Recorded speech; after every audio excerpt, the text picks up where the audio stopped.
দেখো বন্ধুরা, এই জায়গাটার নাম কি গো? এই জায়গাটার নাম হচ্ছে জোরপোখরি।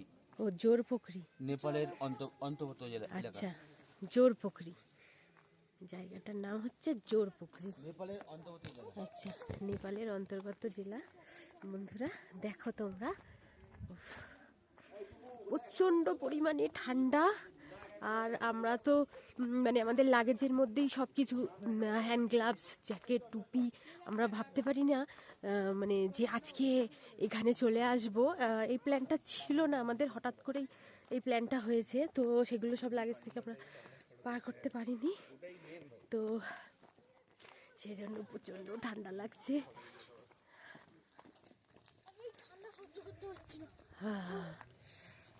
দেখো বন্ধুরা, দারুণ লাগছে। আমি ফোনটা ধরেও থাকতে পারছি না, এত ঠান্ডা লাগছে। হাত যেন অবশ হয়ে যাচ্ছে, হাত অবশ হয়ে যাচ্ছে। হ্যাঁ যাও, আগে যাও, আগে যাও। এই দেখো রিধা, রিধা যাচ্ছে, রিধা আবার ডান্স করছে। বলো। খুব ঠান্ডা, চির ঠান্ডা। তো আপনারা আসবেন কাঞ্চনজঙ্ঘায়, এখন বরফ দেখতে পেয়েছি। কোথায় বরফ দেখতে পেয়েছে? তো দূর থেকে আমরা দেখতে পাচ্ছি। আমরা তো কালকে যাব সান্দাকফুতে। প্রচন্ড প্রচন্ড ঠান্ডা, হাত জমে যাচ্ছে। এই ঠান্ডায় যদি না থাকতে পারি তাহলে বরফের জায়গায় গিয়ে কি হবে? জমে যাচ্ছে। দেখো দেখো, এখান থেকে কাঞ্চনজঙ্ঘার ভিউ দেখো, এই দেখো। কিন্তু নেপালের তো সবথেকে বড় মাউন্ট এভারেস্ট না, কাঞ্চনজঙ্ঘা। দেখো,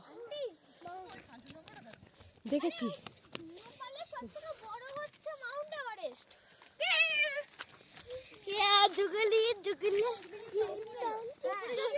ওরে ওরে ওরে, রিধা নাচছে, রিধা নাচছে, দেখো রিধা নাচছে। আতিফ, আতিফ, না আমি আর উপরে যাব না, না না না, আমার খুব ঠান্ডা লাগছে।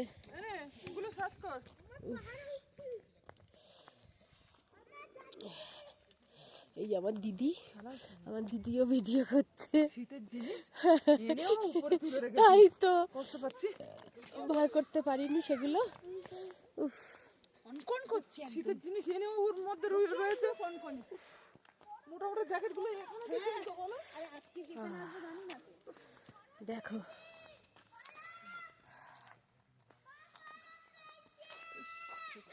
রিধা বলে বরফ পেয়েছি।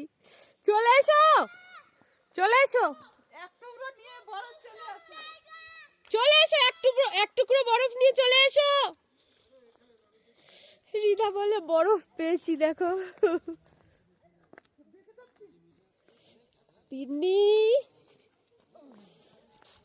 তিন্নি,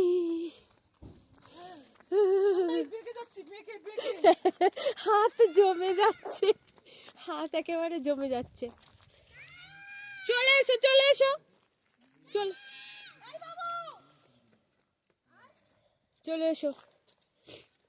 জোরপোখরি, এই দেখো বন্ধুরা, এখানে লেখা আছে জোরপোখরি হোমস্টে।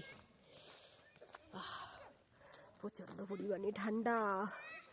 উফ,